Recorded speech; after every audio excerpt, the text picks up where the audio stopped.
Warum hat mir vorher niemand gesagt, dass wenn ich eine Zucchini in feine, dünne Streifen schneide, alles in Parmesan, Mandelmehl oder gemahlenen Mandeln und leckeren Kräutern paniere und mit geräuchertem Schinken und Käse mehrfach in eine Auflaufform schichte, dass aus dem Ofen dann diese leckere Low-Carb-Zucchini-Lasagne kommt?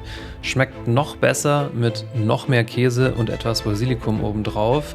Folgen für mehr Rezepte und Tipps zum Abnehmen. Das Rezept findest du wie immer in der Beschreibung und jetzt speichere das nicht nur ab, sondern mach's auch mal nach.